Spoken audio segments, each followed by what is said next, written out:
Good morning friends, unique Hindi short and में आपका स्वागत है। डिक्टेशन स्टार्ट होगी 5 सेकेंड बाद। स्टार्ट। आम जनता के हित से जुड़ी किसी नीति पर अमल से पहले यह सुनिश्चित कर लिया जाना चाहिए कि उसकी व्यावहारिकता कितनी है और लक्षित समूहों तक पहुंच के लिए ज़मीनी स्तर पर कितना काम किया गया है। लेकिन ऐसा लगता है कि सरकार कई बार समस्याओं की जटिलता के ठोस आकलन के बिना ही अपने कदम बढ़ा देती है और ऐसे नियमों की बाध्यता आम लोगों पर थोप देती है जिसकी व्यावहारिकता आधी अधूरी होती है। मौजूदा दौर में दुनिया कोरोना महामारी के संकट के जिस स्तर से जूझ रही है यह सभी जानते हैं। खास तौर पर हमारे देश में स्थितियां ज़्यादा जटिल हैं। इससे निपटने के लिए फिलहाल टीकाकरण को एक उपाय माना जा रहा है। इस दिशा में सरकार कोशिश कर भी रही है, मगर पिछले कुछ समय से टीकाकरण में जैसी समस्याएं सामने आई हैं उसका अंदाज़ा सरकार और इस संबंध में नीतियां बनाने वालों को होना चाहिए था। हालांकि यह भी कहा जा सकता है कि महामारी के दूसरे दौर में जैसे हालात पैदा हुए और इसका दायरा जितना बड़ा हो गया उसमें चुनौतियां गहरी थीं। संक्रमण को रोकने के लिए पूर्णबंदी सहित दूसरे उपायों के समांतर टीकाकरण अभियान को भी चलाना था। ऐसे में एक हद तक अव्यवस्था को मजबूरी का नतीजा माना जा सकता है, लेकिन यह व्यवस्थागत रूप में दिखने लगे तो सवाल उठना स्वाभाविक है। यह मानना मुश्किल है कि ज़रूरत के मुकाबले टीकों की उपलब्धता को लेकर संबंधित महकमे और नीतियां बनाने वालों को अंदाज़ा नहीं रहा होगा, लेकिन आम लोगों को टीका मुहैया कराने की जो प्रक्रिया बनाई गई वह प्रथम दृष्टया ही विचित्र थी।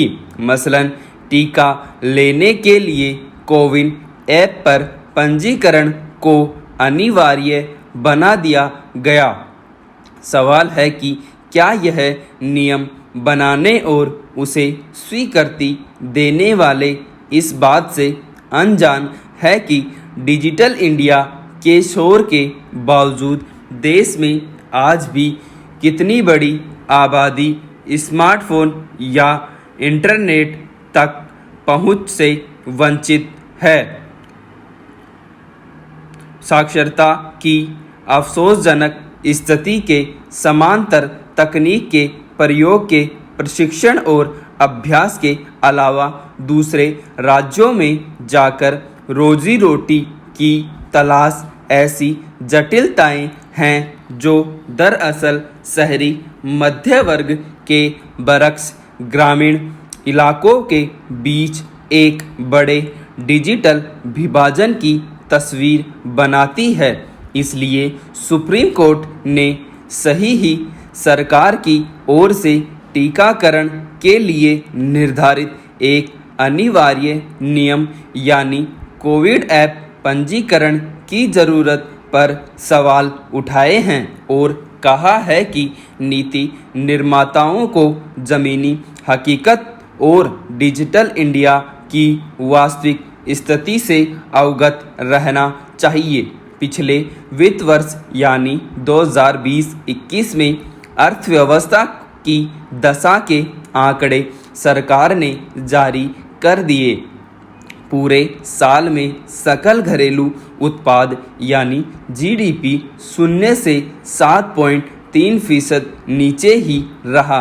हालांकि चौथी तिमाही में मामूली सुधार दिखा और जीडीपी 1.6% रहा। इन आंकड़ों को देखकर हैरानी इसलिए नहीं होनी चाहिए कि अचानक जिस तरह के हालात बने उनमें यह होना निश्चित था।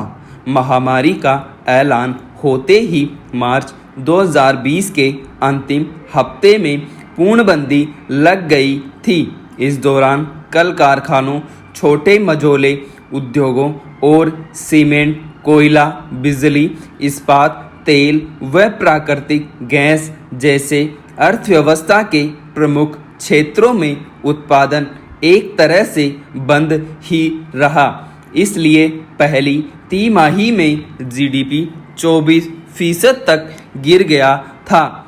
ऐसा होने से रोक पाना संभव भी नहीं था। हाँ, पूर्णबंदी अगर सुविचारित और योजनाबद्ध तरीके से की गई होती तो इस नुकसान को कम जरूर किया जा सकता था। महामारी को लेकर पूरा एक वित्त वर्ष हाहाकार में गुजरा। ऐसे विकट संकट को लेकर कोई पूर्वानुमान भी नहीं था। लोगों की जान बचाना प्राथमिकता रही, इसलिए हालात के अनुसार कदम उठाने के अलावा कोई चारा भी नहीं। पहली तिमाही की मार का असर बाद की तिमाहियों पर पड़ना लाजिमी था। सिर्फ कृषि क्षेत्र ही था जिसने अर्थव्यवस्था को ढहने से बचाए रखा और चारों तिमाहियों में इसकी वृद्धि दर 3.5 से 4.5% बनी रही।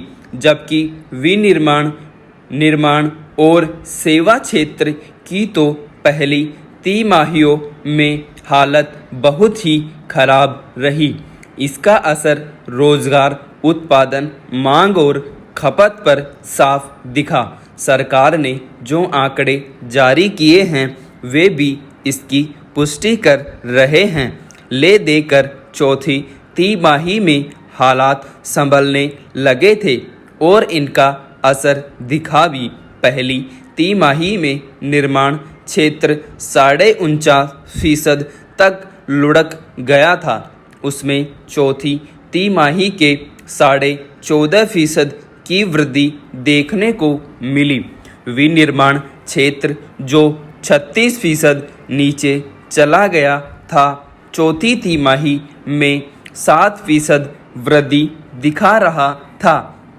इसी तरह राजकोषीय घाटा 9.5% तक जाने का अनुमान था, पर यह अब 9.2% पर ही रुक गया। महामारी और अर्थव्यवस्था के मौजूदा हालात को देखते हुए पिछले साल हुए नुकसान की भरपाई आसान नहीं है, लेकिन उससे सबक तो लिए ही जा सकते हैं।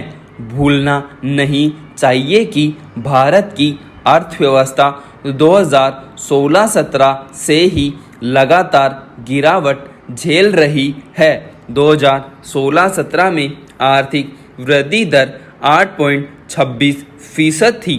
2017-18 में घटकर यह 7.04% रह गई।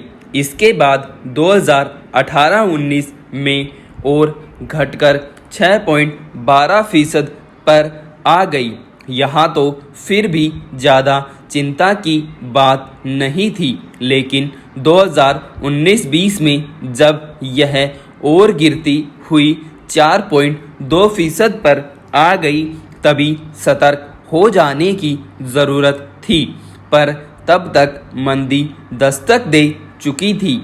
अर्थव्यवस्था के मोर्चे पर यह मामूली नाकामी नहीं थी।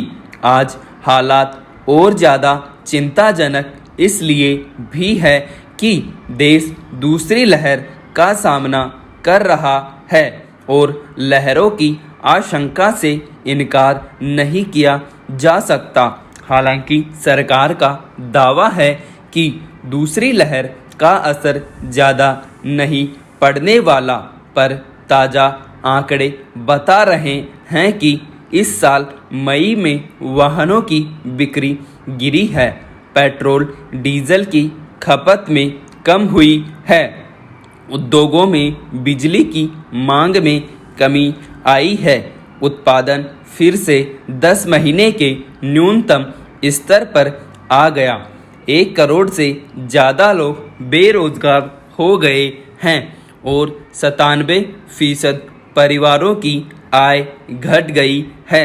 हाल में रिजर्व बैंक ने अर्थव्यवस्था की जो तस्वीर पेश की है उसे गौर से देखा जाए तो वह कम निराशाजनक नहीं है। इससे ज़्यादा दूसरी लहर का और क्या असर होना बाकी है।